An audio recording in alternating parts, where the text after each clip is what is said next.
ശബരിമലയിൽ തീർത്ഥാടകർക്ക് വിഷു കൈനീട്ടമായി ശ്രീകോവിലിൽ പൂജിച്ച സ്വർണ്ണ ലോക്കറ്റുകളുടെ വിതരണം ആരംഭിച്ചു.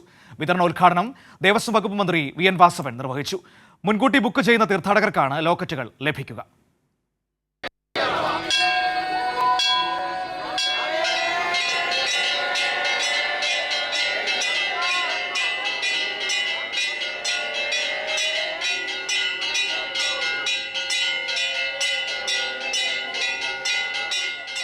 വിഷുദിനത്തിൽ അയ്യപ്പ ദർശനത്തിനായി ആയിരങ്ങളാണ് പുലർച്ചെ എത്തിയത്. ആദ്യം ദർശനത്തിനായി എത്തിയ തീർത്ഥാടകർക്ക് വിഷു കൈനീട്ടവും ലഭിച്ചു. ശ്രീകോവിലിൽ പൂജിച്ച സ്വർണ്ണ ലോക്കറ്റുകളുടെ വിതരണോദ്ഘാടനം ദേവസ്വം വകുപ്പ് മന്ത്രി വി.എൻ. വാസവൻ നിർവഹിച്ചു. രാവിലെ 10,000-കണക്കിന് ഭക്തജനങ്ങളാണ് ഇവിടെ ഒഴുകിയെത്തിയിട്ടുള്ളത്. അവരുടെ എല്ലാം സാന്നിധ്യത്തിലാണ് ഞങ്ങളിപ്പോൾ ഈ ലോക്കറ്റ് ലോഞ്ച് ചെയ്ത് ആദ്യത്തെ ഭക്തന് അത് കൈമാറിയിട്ടുള്ളത്. ഇത് നിരവധി ബുക്കിംഗാണ് ഇപ്പോൾ വന്നുകൊണ്ടിരിക്കുന്നത്.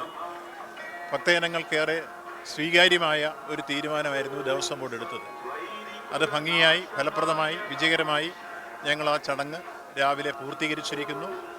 ബഹുമാന്യരായ ദേവസ്വം ബോർഡിൻ്റെ പ്രസിഡന്റ്, മെമ്പർ, ഉദ്യോഗസ്ഥ പ്രമുഖർ, തന്ത്രികൾ, മേൽശാന്തി എല്ലാവരുടെയും സാന്നിധ്യത്തിൽ മീഡിയയുടെ എല്ലാം മുമ്പിലാണ് നമ്മൾ ആ ലോഞ്ചിങ് നടത്തിയിട്ടുള്ളത്. ഇനി ഭാവി പ്രവർത്തനങ്ങളെ സംബന്ധിച്ചോളം ഞങ്ങൾ ഇപ്പോൾ തന്നെ അടുത്ത വർഷത്തേക്കുള്ള പ്രവർത്തനങ്ങൾക്ക് ഒരുക്കം തുടങ്ങിക്കഴിഞ്ഞിരിക്കും.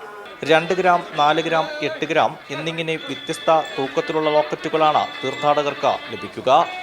വിഷുദിനത്തിൽ തീർത്ഥാടകർക്ക് കൈനീട്ടം കൂടിയായി മാറിയിരിക്കുകയാണ് അയ്യപ്പ ചിത്രം പതിപ്പിച്ച ലോക്കറ്റുകൾ. സന്നിധാനത്ത് ക്യാമറമാൻ അഖിലേഷ് കുടുംബോടൊപ്പം സുജി ടി ബാബു, കൈരളി ന്യൂസ്.